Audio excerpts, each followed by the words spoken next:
a lot of times the interactions that they have with women are either traumatic from what they experience with their mother, or traumatic sexually what they experience with a family member, a friend, a babysitter. So they either see women as an enemy or just an object for temporary pleasure.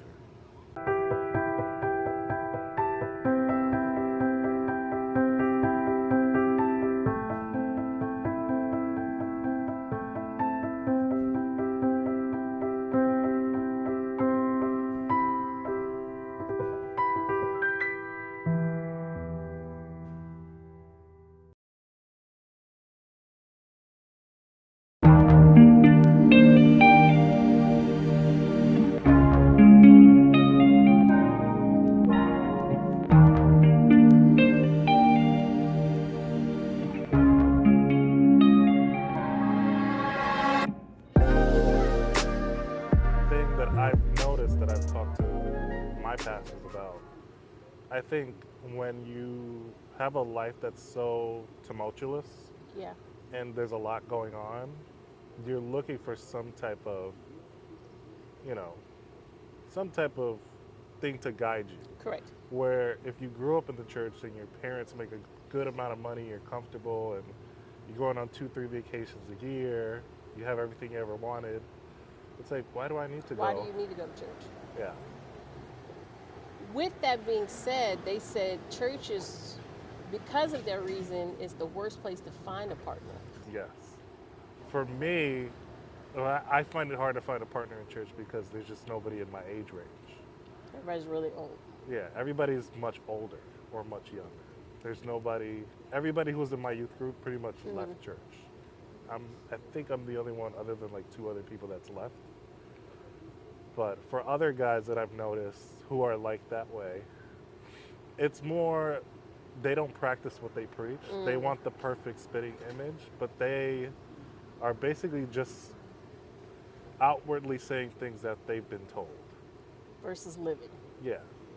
But what I've noticed is people who are the biggest Bible thumpers are the biggest freaks behind closed doors Exactly. and the biggest hypocrites of all. Exactly. It's like they swing so far to the right to clean up their mess over here. Uh-huh. And you could tell. It's an act. Whenever It's like you're trying too hard. You're trying too hard. Whenever I hear about self-righteousness, especially from politicians and all these rules, and the first thing I think is, I guarantee you, if somebody went through your phone history, there would be all kind of BS. Because why is this on your mind so much? Yep.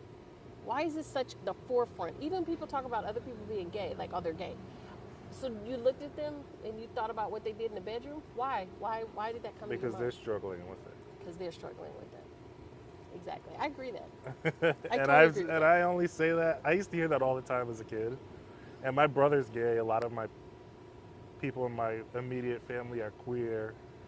And, I've dabbled a little bit. But what I've noticed is the people who are the most strict when it comes to that specific sin, it's because they've had issues with it in the past. Because they believe in the whole, you are who you surround yourself with. When it's funny because it's like Jesus was with prostitutes and he was with sinners and he went to parties and, but for them, their flesh is too weak. They're too weak. They're not strong enough. Yeah. One time I went on a date with this guy. Well, this is a guy that I knew on a regular basis, but I remember the conversation of someone being gay always came up. I remember a trans woman had walked into the restaurant and he's like, oh, that's a trans woman. Can you believe? And I asked him, I said, are you gay? He was like, no. Are you sure? Because every so time, offended. because every time this has to be the conversation. Nah, I stopped fooling with him after that. And it's not the fact that you are, it's the fact that you're spreading hate to hide who you are. Like, hate is hate, and I don't care.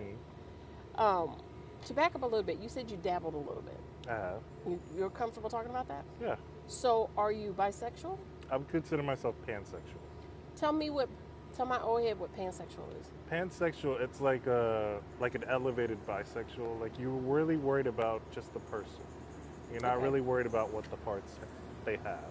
So what's the difference between bisexual then? Because isn't that the same Because with thing? bisexual, you're dealing with somebody who's mainly a woman, mainly a man. Pansexual, you can deal with somebody who's non-binary, trans.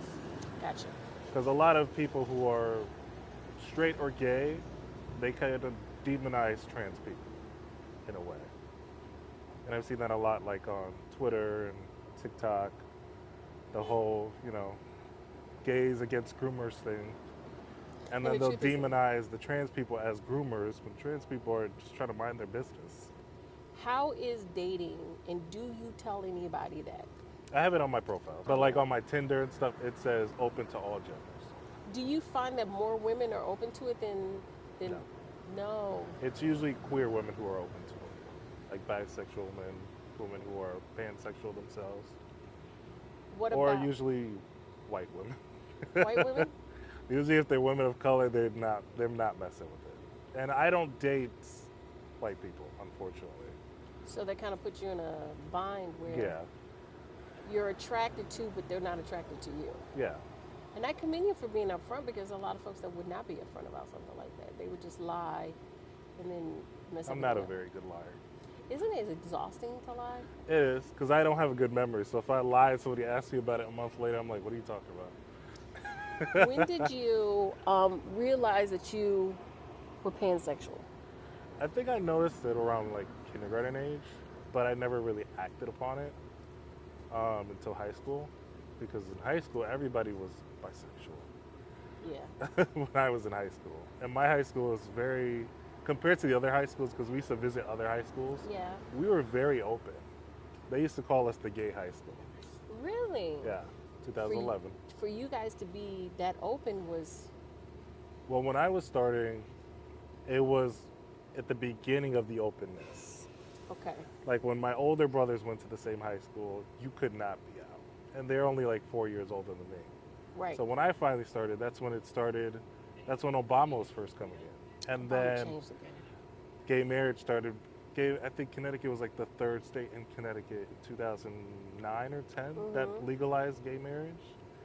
And a lot of our teachers they didn't outwardly say it, but you could tell they were queer. Right. So I think that kind of opened the doors for us a little bit. Were you openly allowed to like hold hands and go to prom and all that kind of stuff with someone same sex at your school? Oh, I was the only one who did that. And we got in trouble because of You have to send me a picture of that. that. Well, not to prom, because we broke up before prom. Engaged now. Oh, okay. But I can show you. I don't want to. Yeah, okay. I don't want to post anything getting anybody in trouble. Yeah, he's engaged to a man, but he's in the army. Okay. Yeah. Oh, so he's open. So it's not Yeah. like okay. I got what you're saying. It's I don't know. It's weird how my mind jumped to him being on the down low versus He like kind he of could was. possibly be Says- married to a man. Yeah, he kind of was to his family, but I kind of brought us out a little bit because I don't like living a lie. Right. Like how I am now is exactly how I was in high school. Like you're mad because I want to give my partner a kiss at lunchtime, but Yeah. you're having a whole makeout session in the hallway, like a whole sex scene. Everybody getting pregnant. Yeah, I mean, that's it a lot helps of that pregnant you're people. like what? How tall are you? 6'? 6'4". Were you this big back then? Like, Yeah. so that probably helped. Nobody's gonna say nothing to Yeah, you. I have a little bit of privilege there. Say something if you want to. Yeah, I was ready. Why do you think that black women are so opposed to it? I And think white women are for it? Or not saying all, but yeah, not all. I've met a couple who are open, but usually they're kind of like questioning themselves. But I think a lot of black women, they're kind of raised in the church, even if, they were only there from like 0 to 5. But they still have somewhat of the mentality in the church. yeah, Because it's funny because they'll be so forgiving to an alcoholic or a drug addict or somebody who's going through a divorce, even though that's on the same level of sin. Because no sin is greater abomination than others. is abomination. But they demonize anybody who's LGBT. So when people grow up and they only have that kindergarten level of church installed in their heads, they are like, okay, that's the greatest sin, so that's absolutely no. So I could deal with a baby daddy who I'm not married to, who's a drug addict, who's Right. cheating on me, but I can't deal with a guy who's messing with other guys. On a woman level, I guess on a woman level, I've dated men who are I dated a man who was bisexual. At the time, we called him bisexual. I don't know where to be now. Mm. And it wasn't necessarily the issue that you had been with somebody before. It was the issue, not only do I have to compete with women, I now have to compete with men. I hear that a lot. That is the biggest thing because it makes you feel insecure on a different level. It's real. I think it is something that more people are gonna be comfortable with because the generations are different. Hold on. I have a hard time with the term cis.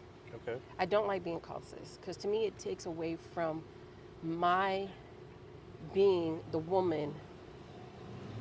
And to me, when you want to call me cis, it diminishes that because now you want to make me a subcategory because you're a subcategory. You feel some kind of way for it. So, and what's your insight on that? Because I don't grasp it. I don't like it. It's funny you say that. Well, does anybody call you cis?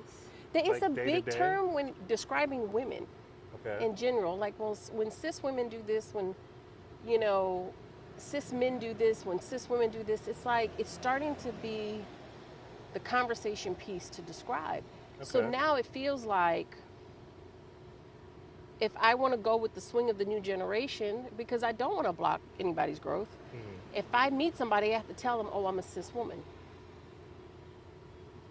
I mean, you don't And it's have like, why to. do I have to disclaim myself? If you don't want to have to disclaim yourself, why do I? It's like, am I explaining right?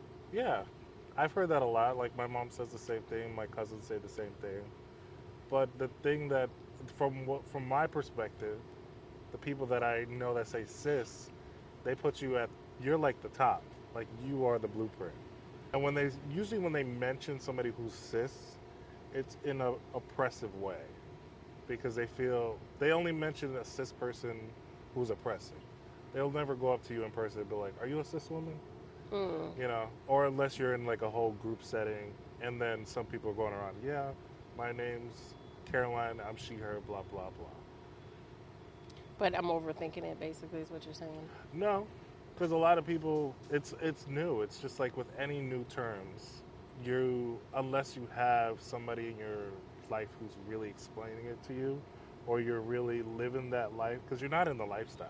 No. You're a straight cis woman, so if that's something you hear once in a while, it's like, how dare you try to label Yeah. me? Where it's for their own. That's just what they're used to because they're used to people labeling them. It's like when you're going around people who are in the LGBT community, oftentimes it's like, here's Josh, my gay friend, or here's Evelyn. They don't. People sometimes don't even think, oh, this is my friend Evelyn. She's trans. So what you're saying, possibly in that, if I'm picking it up correctly, in that community, they're so used to labels. Yeah. We got to give you a label. Yeah. Because we talk in labels over here. Yeah. So it's not necessarily a personal attack. It's just this is what we do. Yeah. Like with lesbians, it's kind of like, oh, I'm a butch lesbian, or I'm a dyke, or I'm a lipstick lesbian. Or for guys, it's like you have twink, bear, verse, top, bottom, blah blah blah blah. There's so many subcategories. It's just easier for some people to be like, okay, you're a cis woman, let me behave a little bit. That actually makes a lot of sense. That makes it, because I didn't understand the need for it, but if you talk in titles, then we need to give you a title too. Makes sense. Couldn't move any slower. So ridiculous. It's like the Austin Powers movie. Like, Yeah, like what the hell is happening I have no idea. on the one damn day? There's always some construction. Welcome to Hartford. Let me push pause. Oh, you know what? Let's talk about this while we're waiting. Do you live in Hartford? No, I work in Hartford. I live in New Britain. It's like 10 minutes away. Why isn't Hartford better? What do you mean? Like, to me, Hartford is an amazing city. It's beautiful, it's clean, it has sidewalks, it has bike trails, they have a beautiful downtown, they have the waterfront, but it's not booming. Well, COVID happened. So before COVID, we had so many bars, clubs. There was a lot to do. Now, during COVID, what I notice is And I only noticed this because I work in the police department, and I used to get the calls. I noticed a lot of more Caucasian people moving in, so the gentrification happened during COVID. So you So it start, is happening. yeah, it literally 2020 started happening, maybe 2019. So he was looking for a duplex to rent out, right? Hmm. And everybody at his job were like, no, Hartford is garbage. It's Yeah. trash. You can't do it. It's not going to work. Hmm. And I'm like, why can't it? Because it's such a beautiful little spot. And it's 2 hours away from New York, from Boston, Hmm. Chicago. It's weird how it's not more banging, but you see that it's changing and it's coming. Well, it's changing for the good, good and the worst. Like, obviously, rent prices are going up, Right. but we have a lot more things to do now. Because back a couple years ago, we couldn't really sit in the park. There's drive-by shootings, Mm, people getting robbed. Like if your phone was there, somebody will run and snatch it right in front of us. Now it's a little more different. So there's good and bad things about gentrification. Like we have, food truck parks. We have right. big cafeterias that have 20 plus restaurants in it. I don't know if you've been to Parkville Market. I have. That's where they have the outside salsa nights. Yep. We went the other night. So back a couple years before COVID, we could not have it. But Really? since the white people moved in and they wanted something to do, and they have investors, and they're buying up all these old factories and all these rundown homes. Yeah. They're changing things up, and you know it may not be the best place to live, but if you want to come and have a night out, then yeah, You said you have two jobs, right? yes. You said you work as a Financial case manager, financial case manager, and then you work as a supervisor for men's recovery home, men's shelter, men's shelter. Financial case manager for what company doing what or like Catholic charities. Catholic charities. I'm not Catholic though. That was a job. Do churches make as much money as we think? Catholic churches definitely do. We get all our funding. I want to say 90% of it from the Catholic Church. And that's just from tithes. That's it. So money is coming in left and right. Do you think that churches should be taxed like everybody else? Um, this might be a little controversial. It depends. If the church is doing like what Catholic charities in Connecticut, not the Catholic Church all over the world, but what they're doing in Connecticut, where they obviously have big nonprofits and they're giving back, sometimes paying people's rent, light bills, stuff like that. Um, then if they're doing charitable contributions, then no. But if they're like Southern churches, where they have obviously an agenda and they're saying, vote Trump, get the Democrats out, and they obviously have something going on Yeah, that's corrupt within the higher ups, then yeah, you should definitely be taxed if you want to talk about politics. because now they're in the politics game. Now you're Yeah, pushing an agenda.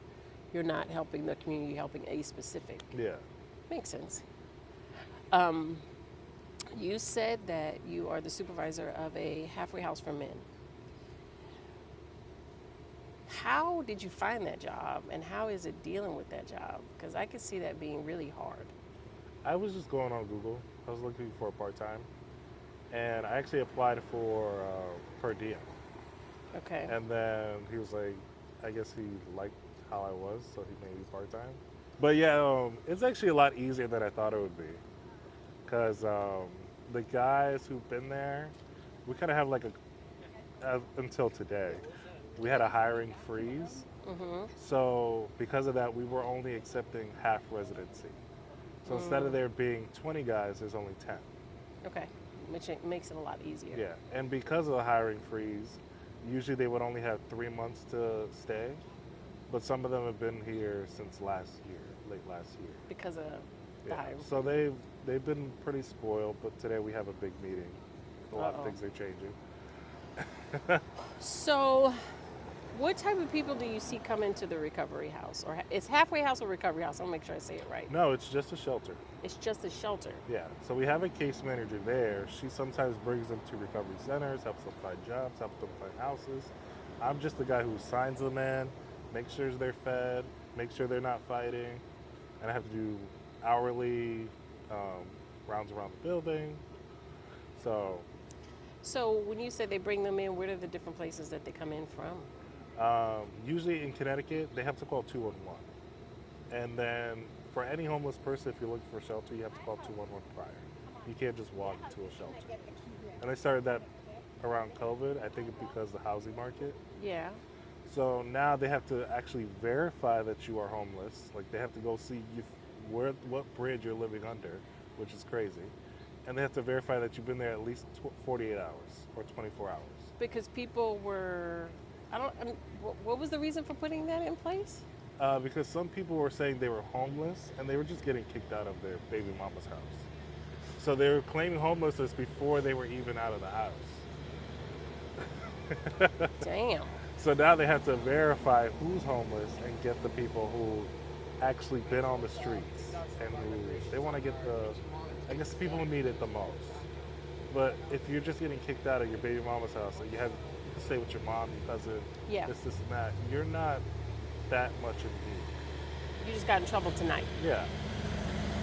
And a lot of times people would end up leaving after like a week. Where most homeless shelters, they want to, not that they want to, but usually they have things in place where they want, usually around 3 months or so. Because we want you to stay here for right now so you'll never have to come back. We're going to help you out so you'll never have to come Yes, back. that's the goal. That is the goal. What do you see is one of the bring people to homelessness? Definitely sobriety and definitely mental health. Those are the top two. A lot of our guys, because I have to monitor what meds they're taking, when they're taking them, how many times a day they're taking them. And I'll ask them, I don't look at the meds. I ask them, like, what are you on? They're like, this is for antidepressants, this is for psychosis, this is for, my alcoholism, this, that. Do you ever hear about their past other than what they tell you, like their childhood and things like that? I recently started asking some of them. One of them, he was an immigrant. His father was an alcoholic, so that's all he ever knew, because his father didn't know how to cope. So he just picked up the habit eventually.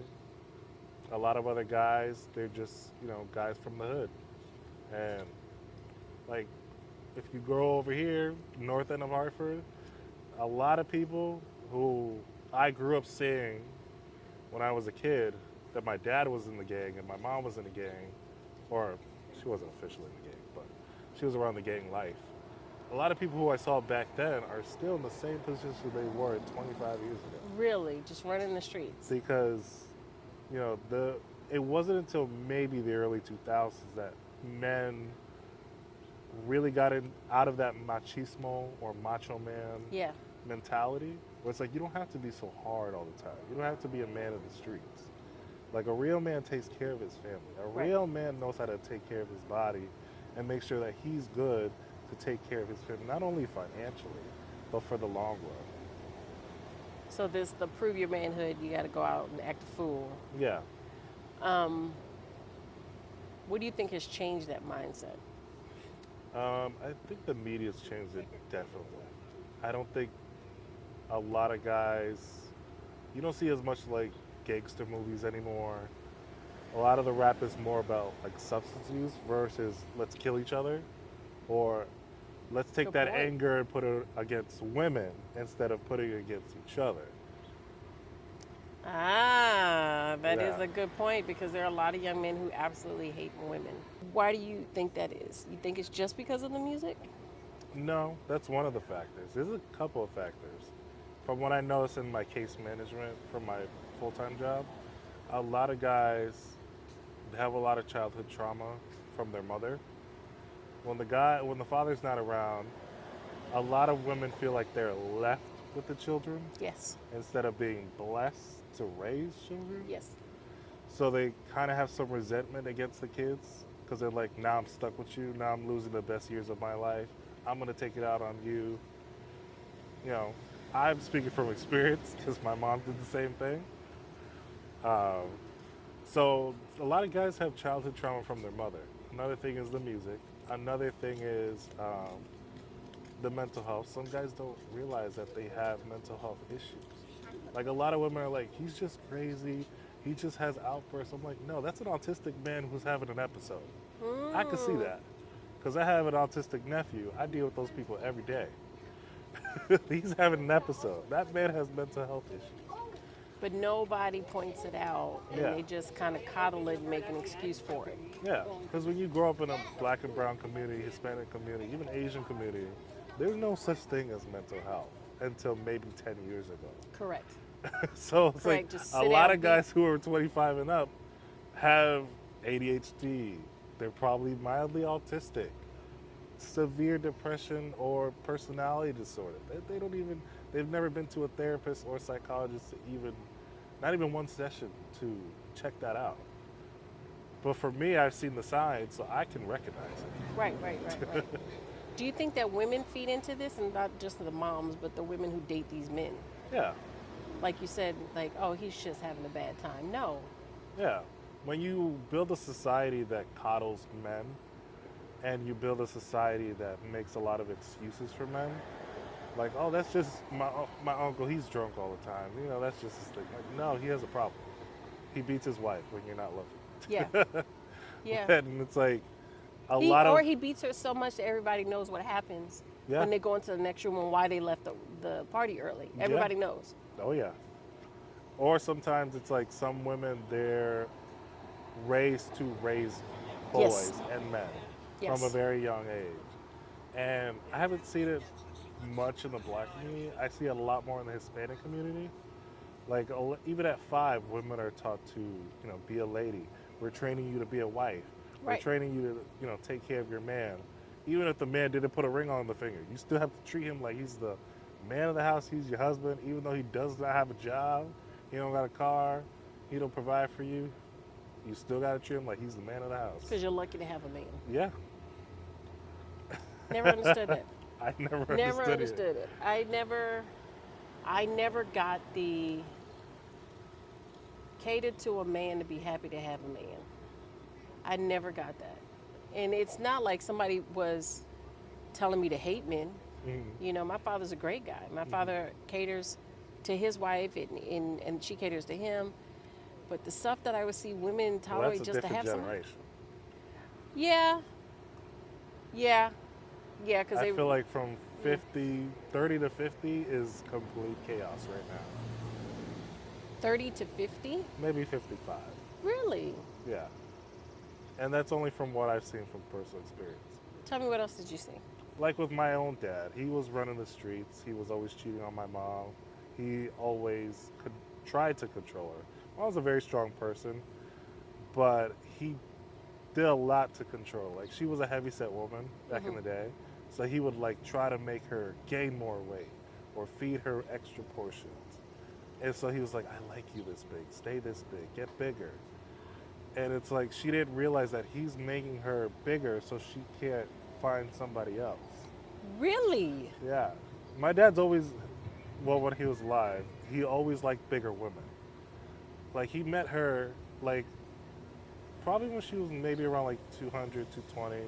But when they got after kids, obviously you gain weight.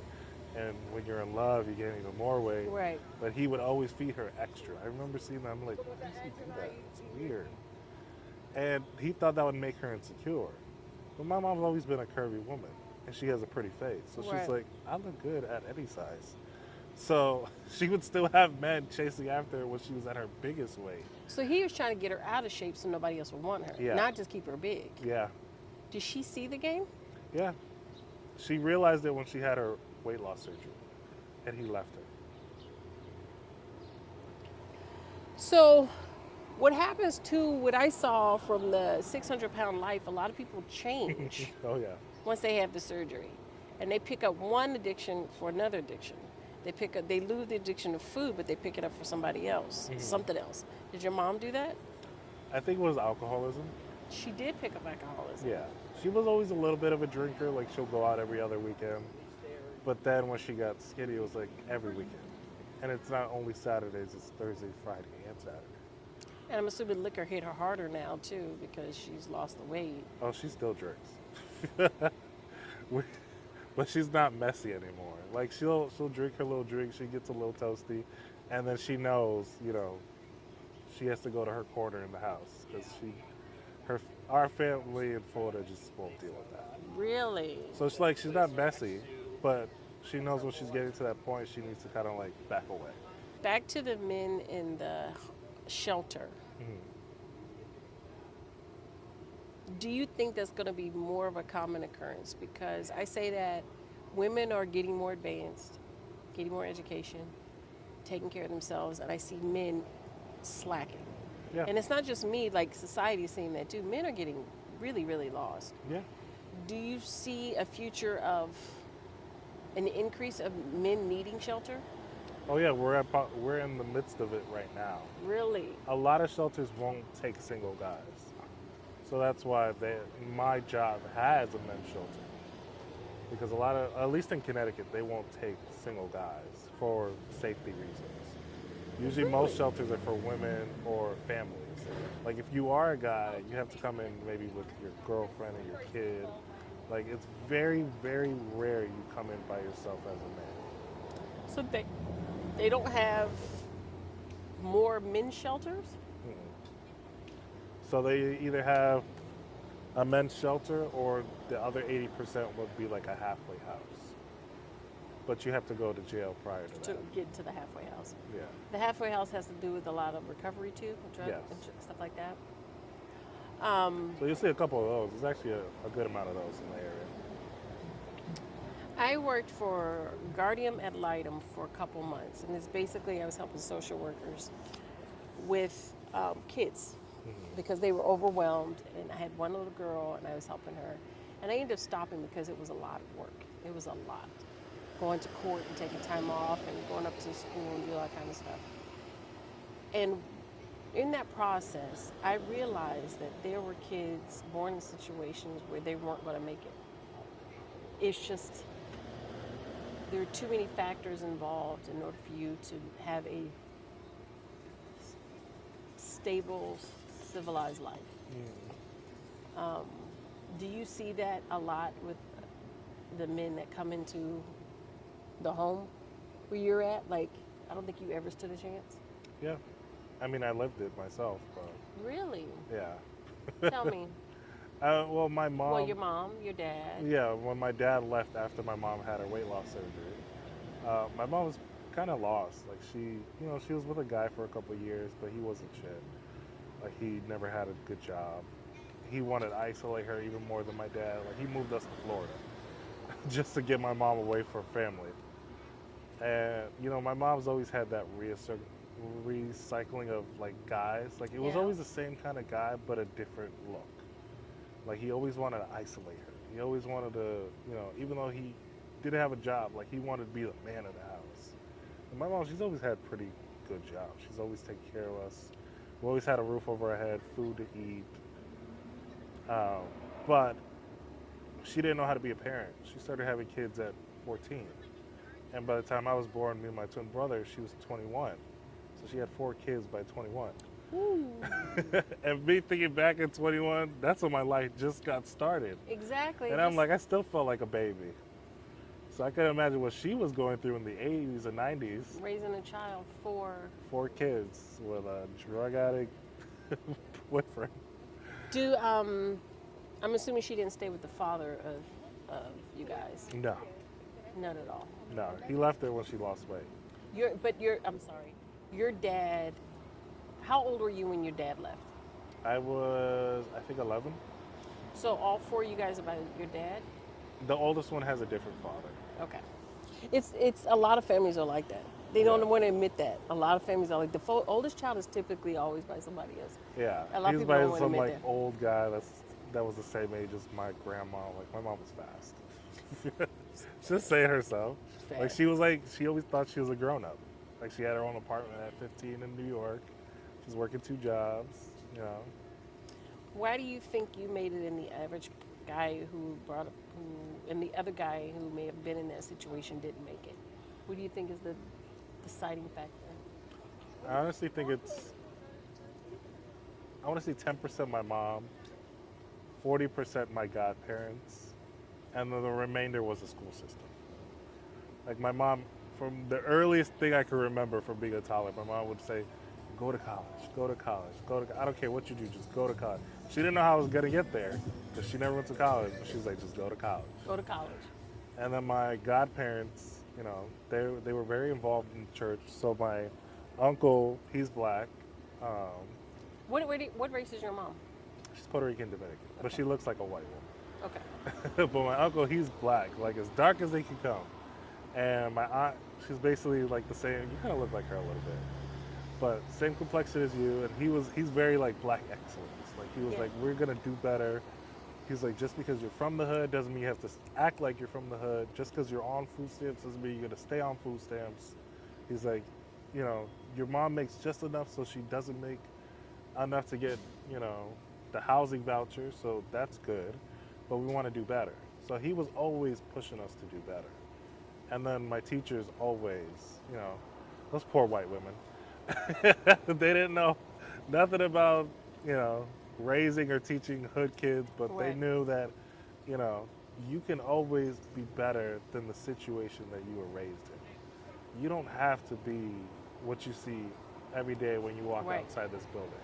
You don't have to die at 15, 16, 18. You don't have to, be on drugs, be an alcoholic. You could be a doctor. You could be a lawyer. I lived in Baltimore, Maryland for 1 year. And this was before internet and everything really just came out. And it was from that moment I realized there are some people that don't know that. Hmm. They don't know that you don't have to have a baby by a drug dealer to be successful. They don't know that you don't have to get high. You Hmm. can, you know, be good in school because the world is so limited Hmm. to, what's in front of them. And what's in front of them is what happens down the street on the corner. Hmm. And I realized from that moment that if somebody makes it out of that environment, it might be different now because of social media, you have to have something special in you, or you have to have really good people around you Hmm. because your environment is not going to create this. Yeah. It's not. And especially if you don't have anybody and you figure out a way that I want to be better than this, there's something born in you. Yeah. I was always, since a young age, I'm like, there has to be something more than the hood. I'm like, I would see the kids on TV, and I'm like, they're going on vacations. They get gifts during Christmas. They look like they have a good life. I want that. I want that, so I'm going to go for that. I'm like, this has to be more than what I see in front of me. We can talk about so many things. But I like that you're always open to discussion. That's Yeah. why I follow you. Because even though you might have a mindset or a pre-mindset, you always open the discussion to seeing what's the other side, what's the different point of view. And I think that's important. I That's try why to probably I thought you were a lot younger than what you are. because I seem Because it's, too open minded. yeah, a lot of times older people are pretty much stuck in their Well, thank you. And you're right. ways. It is very hard to find older people who are not set in their ways. And it's so weird because it's like fighting the tide. Hmm. You just, it's going to happen. So you might as well have some say on how it happens. And my mom had said that. And I get it from my mom. We were talking about kids getting surgery, um, transition surgery, and things of that nature. And my old school head is no, like kids don't know what they want. You Hmm. know, if you had left it up to me, I would have piercings all over my face. And then she made a very good point. She said, but times are changing. Yeah. So you're going to have to learn how to adapt. And you can't just shun it away and act like it didn't happen. Figure out how we could do it and do it right. That was kind of up until maybe 2 months ago. I was kind of the same way. I'm like, no, surgery, no. In sports, no. Just get them their own subcategory in sports. Like hell, you have the Special Olympics, That's what and I think. that's like maybe that'll get me canceled, but that's just my opinion. Now if you're willing to talk about it, I'll talk about it. Yeah, we could talk about it. Because I do think that. I think it's not a fair advantage for men to come in and dominate women's sports. You are built different. That's why we had to separate the two. Yeah, And who's to say one day you don't cut off your beard and then just put on like a swimsuit and say I identify as a woman, and now you're coming out here, breaking all the records. yeah. And it bothers me because women have had to fight so long to get the stuff that they get, Hmm. and now nothing is ours again. Yeah. I feel like there has to be. I feel like there has to be somewhat of a regulation on it. Yeah. Like, if you want to do sports, then yeah, go on hormones. Do start doing your hormone therapy. Yeah. Maybe be on it for a year or two, because in a year or two you can lose all this, and you could be, size of that white woman over there. Because I've seen people who've gone from big old muscle heads, and then they're basically like sticking bones Because of after the hormones. the hormones, because you're going into a woman's body now. But I don't think when you if you're like 2 months, 3 months in, and you're still presenting as your previous gender, I don't think that's fair to the For competition. what is presenting? Because then you go into who is to determine That's true. who's transgender because she looks prettier than her. She's more of an acceptable transgender because her medication hit harder than her over here. And then is presenting just, again, you shave your beard, you put on a one piece bathing suit, and put on fingernail polish. Hmm. Like, Well, that's why I said at least like 2 years, a year on hormone therapy. I don't think any surgical enhancements should be done. correct. And that's just my opinion, especially with kids.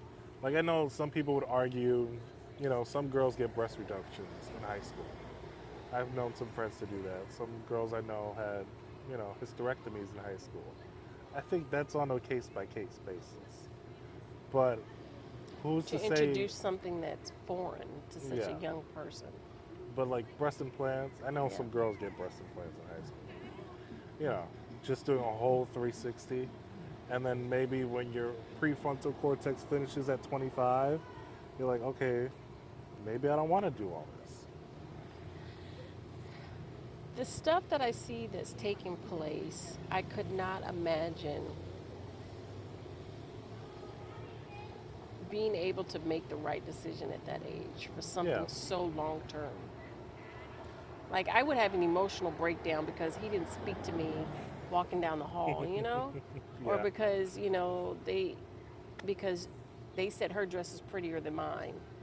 And you're so emotionally raw at that age, Hmm. and to give somebody permission to make permanent decisions when they haven't even lived life yet on what they want, Yeah.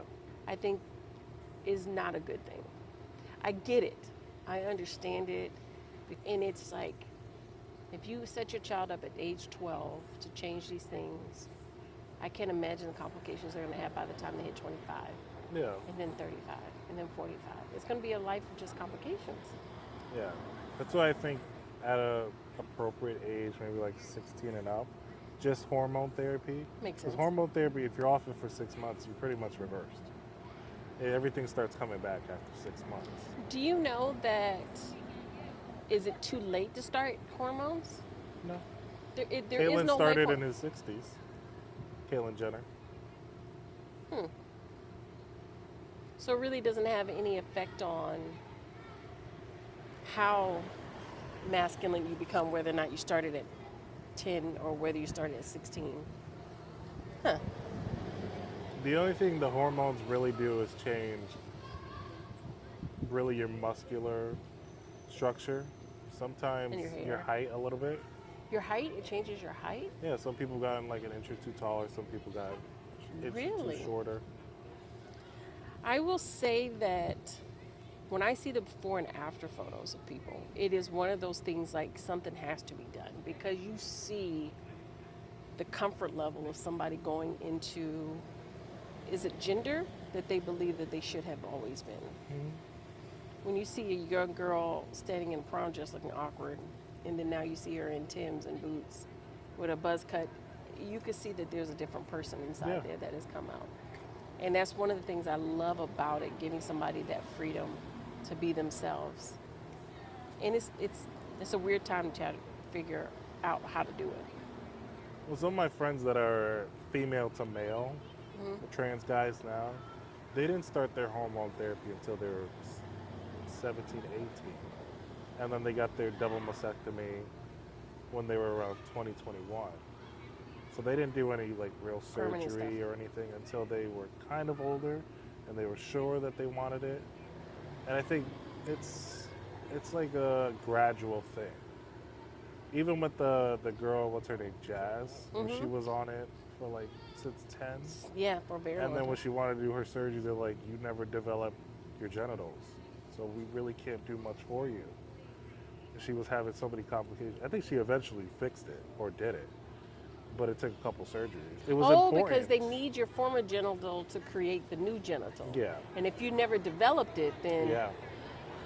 that So that sucks. when I saw that, I'm like, they purposely left that in on purpose so they could warn other parents who are starting their kids too young.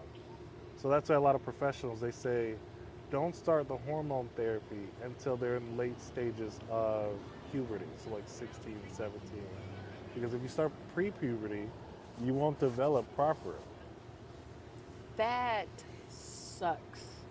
Yeah, For you to have gone through all this, you finally get to a point where you can have a surgery and you don't have anything to have the surgery with. yeah. Now, like, what did you do all this for? But I think she eventually she did do it. It just took a couple. I think one or two times they had to fix things. But then I can't But even yeah, imagine. so that's why I noticed a lot of because I follow a couple Facebook groups. Yeah, They'll say, and they'll say in the warnings, don't start your kids until late puberty, or at least until like senior year of high yeah, school. If they want to physically present, that's something different. But that's something don't. they could do. If they want to wear a bandana, Tim's, and just like a boy, let them do that. They could wear the binder, yes. Yeah. If the boy wants to wear a dress, shave his beard, grow his hair, fine. But all the surgical stuff, wait. You are the parent at the end of the day. Why do you think that so many people are pushing so that their kids can get it? Because sometimes I look at people who are pushing it and I'm like, I don't think that you're pushing this for your child. Well, that's what I was gonna say. I think they want to come off as such a good parent, and they don't want to come off as the parent that held their kid back. And I notice that a lot with millennial parents. I don't know about you know older millennials, but like younger Mm, millennials, ones that are like under 35, mm-hmm. they pretty much give their kids everything. It's like, Whatever especially, little emotional thing that they're yeah, having, whatever it little. was like screen time for 10 hours a day, go ahead. You want to eat McDonald's 5 days a week, go ahead. Whatever gets you stop crying. I'm like, no, you No. can't. You have to be. It's parenting is tough. That's why I don't have kids. I never understood it either. Like this isn't. I never understood the fantasy of parenting. I never either. I have a nephew and two godsons. I don't. I've changed enough diapers. It to me, if you're doing parenting right, it's going to be painful and it's going to hurt Yes. you and it's going to hurt them. Not physically, but it's to tell the person that you love no is hard. Yeah. To see them suffer and they don't even understand why you're telling me no, that's hard. But it's up to you to tell them no. Some people don't know how to say no because they don't have any self control themselves. They're very impulse driven. I do think that a lot of parents are very, I guess, lazy about being parenting Yes. because they would rather their child raise themselves versus them raising them, and it's like that doesn't even compute. It doesn't. Anyways, is there anything you want to talk about that I not ask you about? Um, I think just going back to the male childhood trauma. Okay. A lot of guys that I've noticed, other than the childhood trauma from the mother, some guys don't realize, and I'm only saying this because I've been told this a couple times from clients and the men that I oversee, not current clients, but past clients, when we've had like one on ones.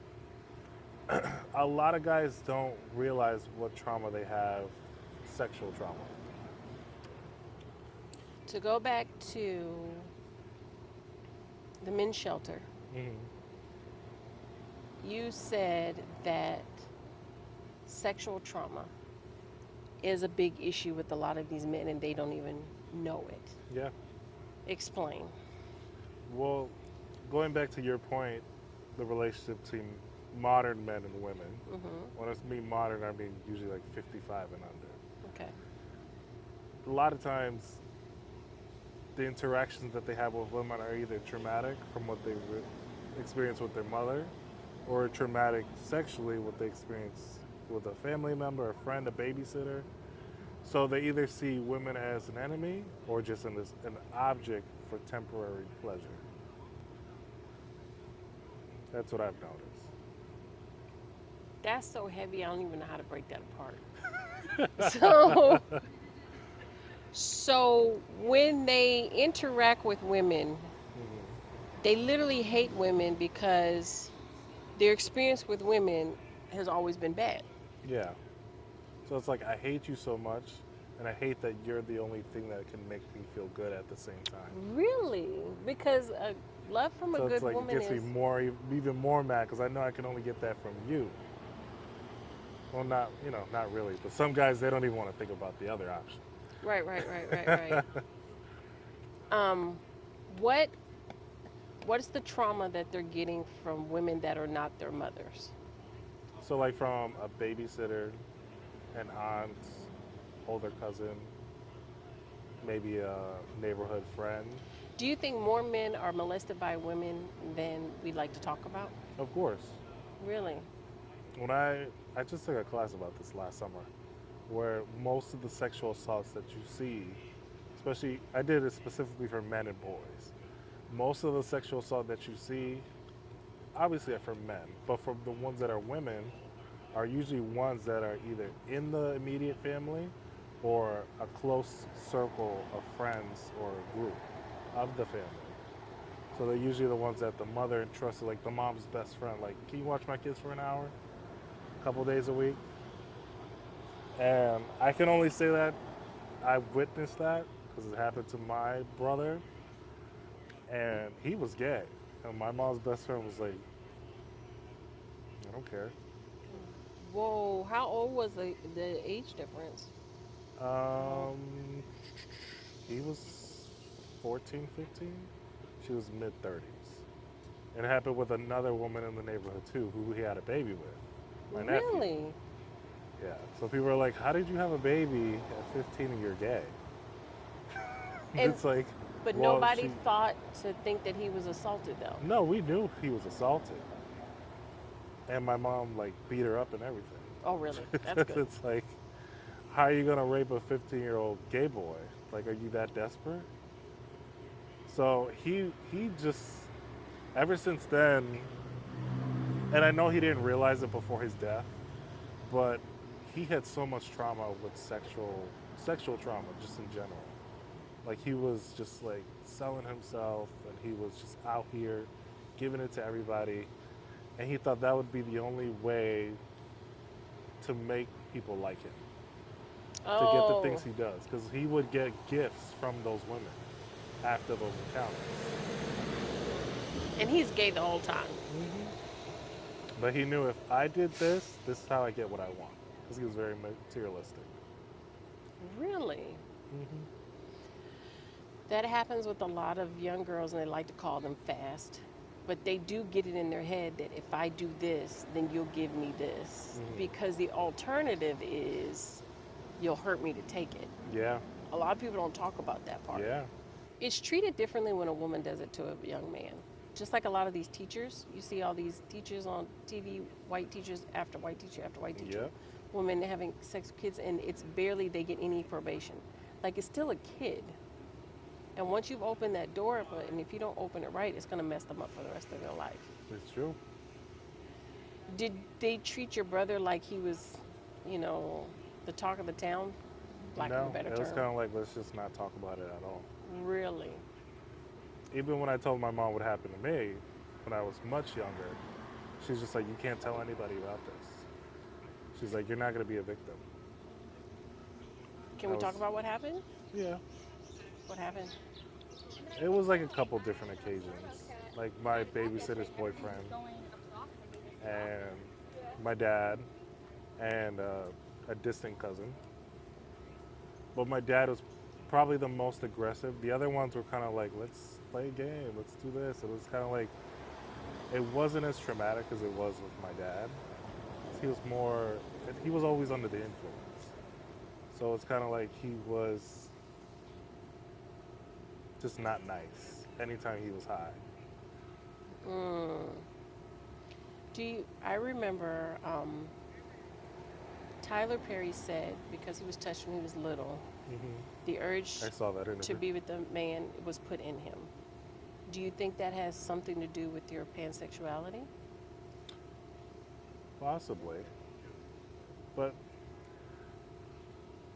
yes and no, because I kind of had the feelings prior to the incidents. So you were older when this stuff happened to you. Well, I was like, with the babysitter, I was like around 6. With the cousin, it was like between 7 and 10. And then with my dad, it was like from 8 to 11. And you don't think your mom knew about any of it? I told her. And then your mom said, She said, well, I told her twice. The first time I told her when I was actually like a kid, but pre-puberty. And she's like, they were just playing. Like, that's your family.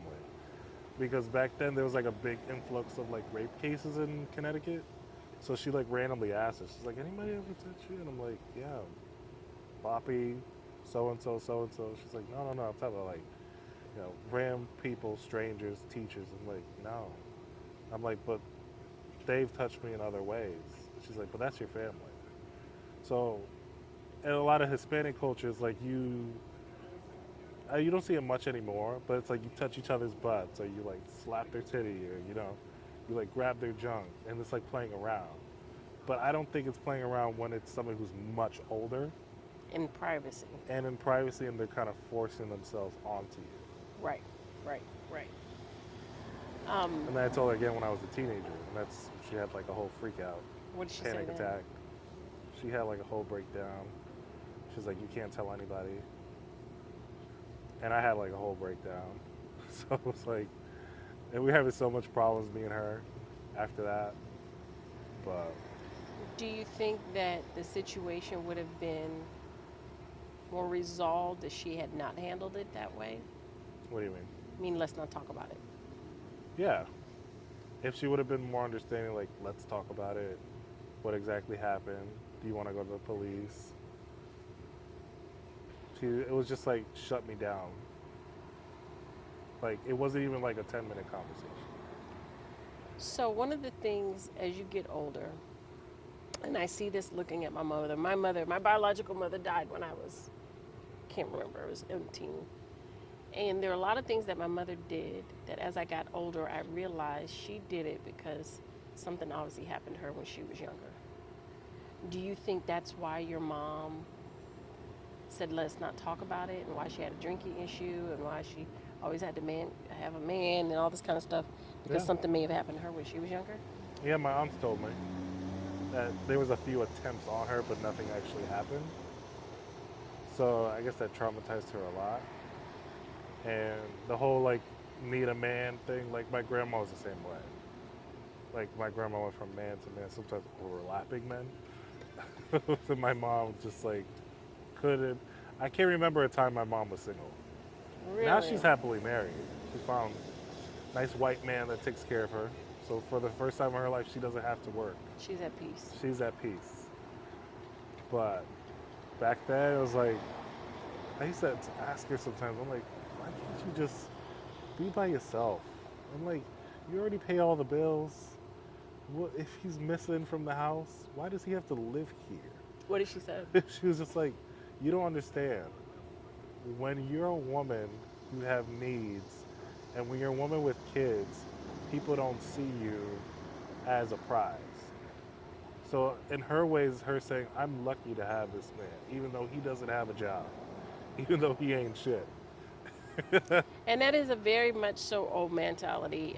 It's one of the things that a lot of people like to use, especially men, like to use against women to make them submissive and make them be with me. You're Hmm. lucky somebody will even want you Yeah, because with you're four old, kids. you're overweight, you're a woman of color, you know, you have kids. It's just one of those things. Or you should be lucky. Hmm. No, I think more women are breaking out of that, especially younger generation. Thank God. Thank God. Thank God.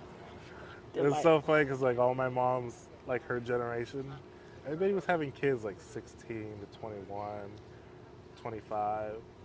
I can name maybe on half a hand how many people I went to high school with that have kids. Most of my high school friends either just got engaged this year that we're turning 30 or just got married. it's true. More and And more it's people because bringing. they just finally they're settled in their careers, they're making good money, they got to pick the guy. It's not like they're stuck with a man. Yeah, I went to my family reunion, and this is in Charleston, South Carolina. Like, I'm going there next week. oh, Charleston has changed a lot, I, a lot, a lot. I went to my family reunion, and I'm used to because I'm used to kids running around everywhere, and there weren't as many. mm, And when I asked the kids who, in the past, they were having kids, like, no, I'm going to college. mm, I work it here, I work it here, and I just thought it was so magical. Like, these girls ain't even worried about this crap. nope. And the ones who had a whole bunch of kids, that praise that's typically given to them, oh, look at the baby, people are like, girl, don't Well, nobody care there about she that kid. go with another one. It was just one of those, it really has changed. Yeah, within the The hype last to have 20 kids years. is not all there anymore. Well, because a lot of women, they realize now you can have kids older. Your golden years aren't your 20s. Correct. You can have kids in your late 40s. Nowadays, with all the technology we got, You still gonna need money for late 40s, but yeah. you don't. There's not this sense of urgency in 20. And I think what has happened also, most women have realized I'm gonna be raising this child by myself anyways, whether I'm married or not. I think more Hmm. men are coming around Yeah. to understanding we're raising these kids together, but a lot of women have really witnessed that child is gonna be my responsibility, and I Yep. don't want that responsibility right now. You're And right. I'm so happy. I'm so happy. To go back a little bit to the sexual trauma, Mm. I've always thought that men who have a whole bunch of kids with a whole bunch of women have sexual trauma issues. And to me, to want to have that many baby mamas means there's something wrong with you mentally. Gotta Yeah, be. it is.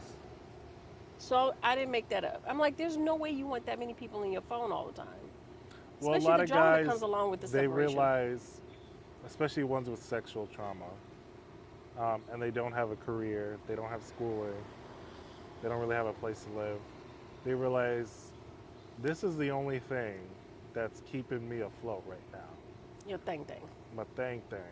So everybody else is calling me a bum. Everybody else is calling me a deadbeat. But everybody's looking for this. So Mm. this is the only thing I'm good for. So that's the only thing I'm gonna be good for. And So it gets them a place to stay. yeah. It gets them new clothes. It does get them food. It gets Hmm. them a bed to sleep on, a house key. So they're not really making it up. They're not. So it's kind of funny because back in the day, it was like girls are hussies and fast and hoes. Growing up, I realized most of the time the guys are the hoes. The most of the They time, the acting like guys the are hoes. flinging it around, like begging in everybody's phone, in everybody's face, like Yeah. getting the people put their hands on it, like don't pass, stop, slow down, sir, slow And they down. don't realize because of the trauma, when you're used to being traumatized in that way, they're making you think you're not good enough. You're good for nothing. This is the only thing you're good for, being my sexual slave. And they grow up with that, and they're like, okay, when I'm older, now that they're older, like, oh, that's all I'm good for is just sex. So this is what I'm going to put out in the community. And I don't have a responsibility. You know, if she wants to have that kid, that's on her. She could have an abortion. That has nothing to do with me. But I'm giving what I'm good for. Hmm.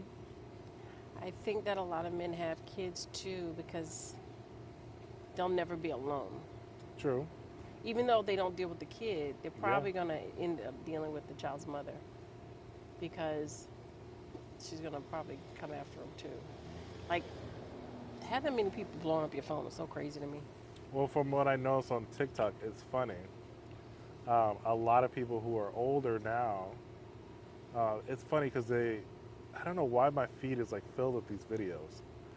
It's like they weren't raised by their dads. They probably see their dad maybe once a year, or if they go back home and they'll see him maybe in passing. But all of a sudden, the dad is sickly. He can't work. Yeah.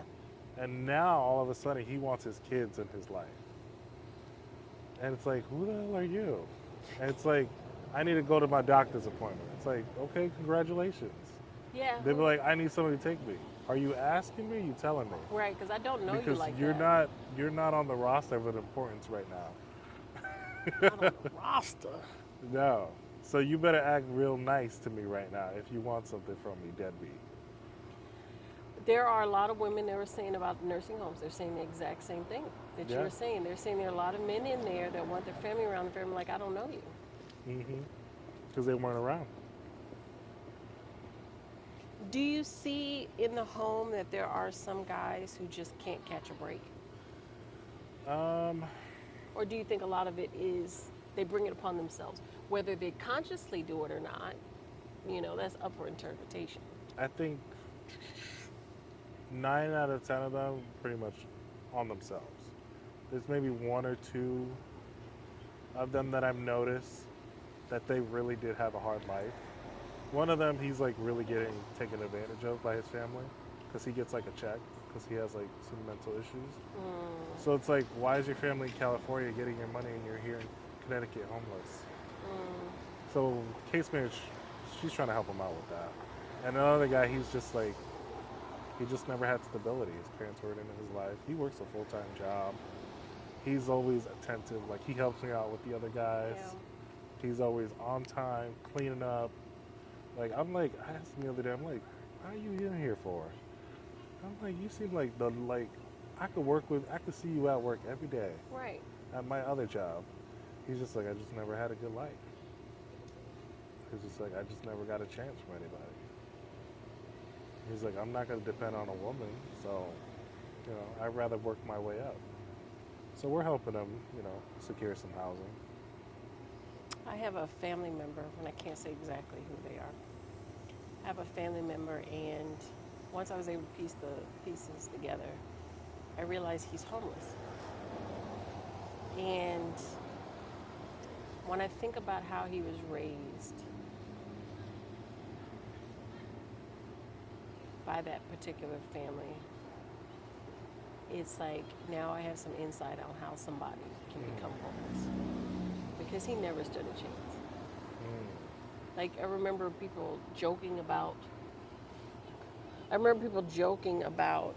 the mental stuff that he had going on, but it was like something wrong with him, just versus let's help him.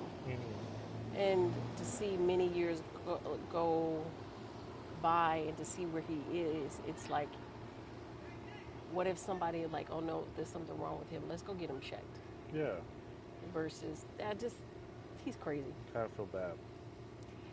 I do too, because I didn't piece it together until after I had like hung out with him and saw him, and I was like, where did he come from? Why does he?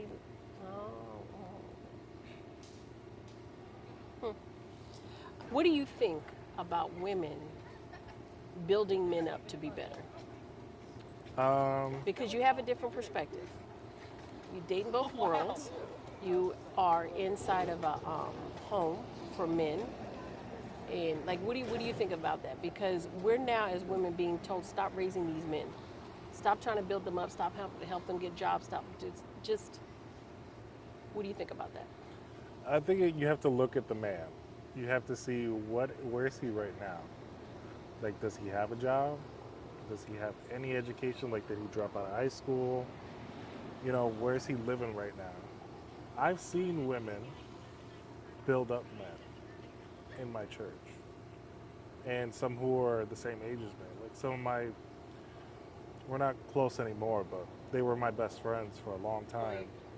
She basically met him when he was just about to be homeless. Like, his mom was kicking him out.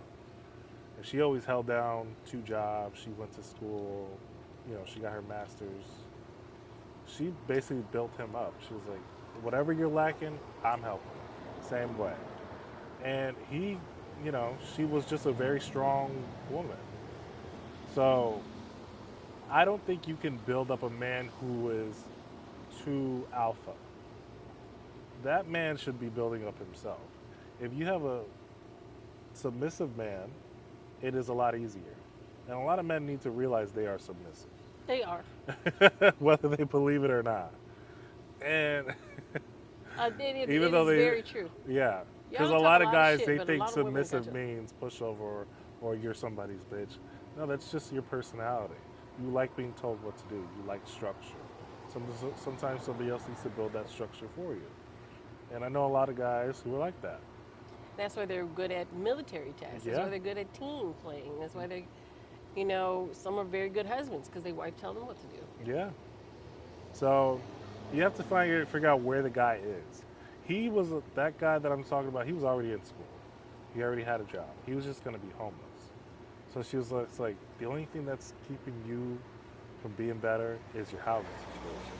She's like, I know we're not even engaged at the moment, but just come live with me. And the whole church had a whole uproar. They still talk about it to this day. Even though they've been married 10 plus years, they just had a baby in April. Really? Like, they're both, he's a teacher now, she's a director of another nonprofit. Like, they're doing so good. I'm like, people talk so bad about you guys just because you guys weren't traditional, just because he's not the man of the house. I think folks need to get away from that. I think that the sooner that straight people get away from these gender roles, the happier we'll be in relationships. Mm-hmm. Because it's so different right now. Yep. We're so different because men are taking care of themselves now. Mm-hmm. So all those things of you cooking and washing his clothes and doing that means absolutely nothing to him. Yeah.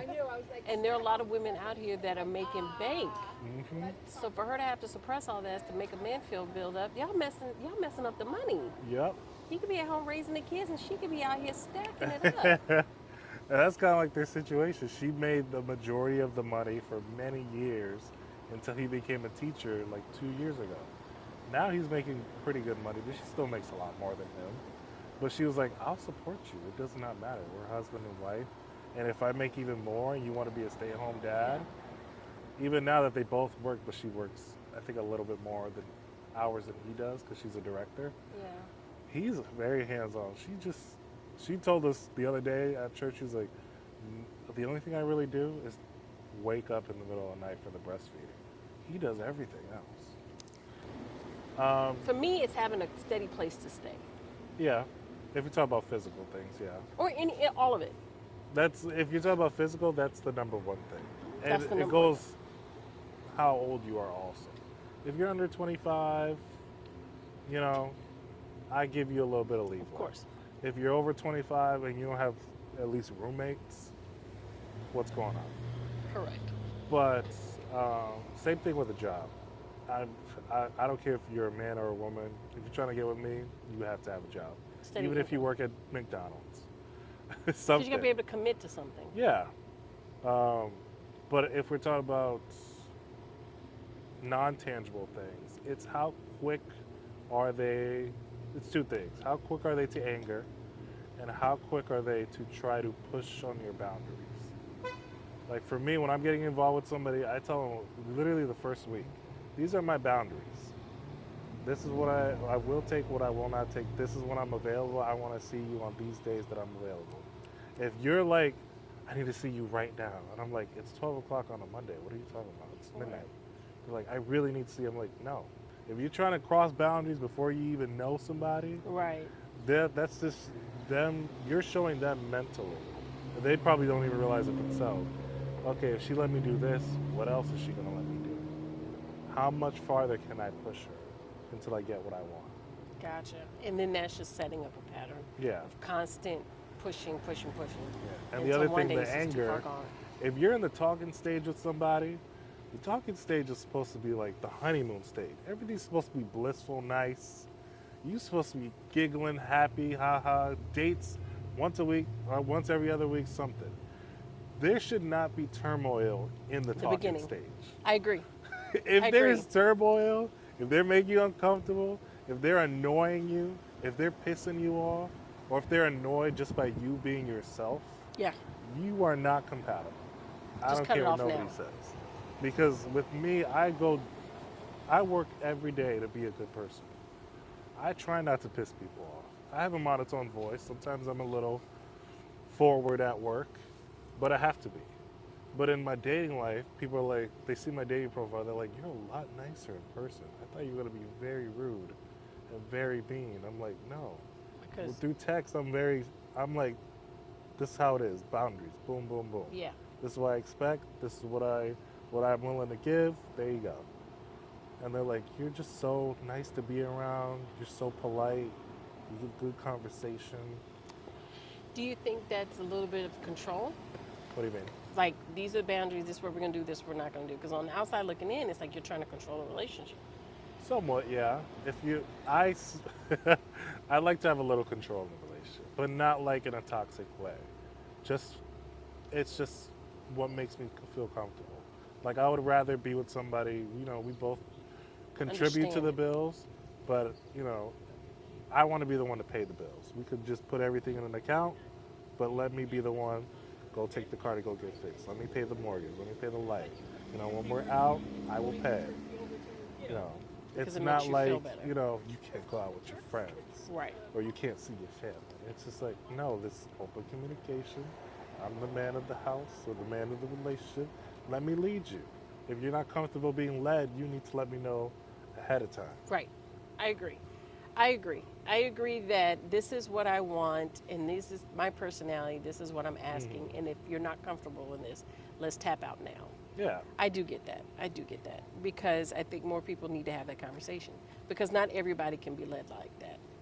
I think in my younger years that would not have worked for me. Now I don't give a damn. I don't care. Okay. All I gotta do is show up in a pink dress. I don't care. And but you do have to also trust the person that you're with too. Yeah. You can't just say that to me and not handle your own crap. Yeah.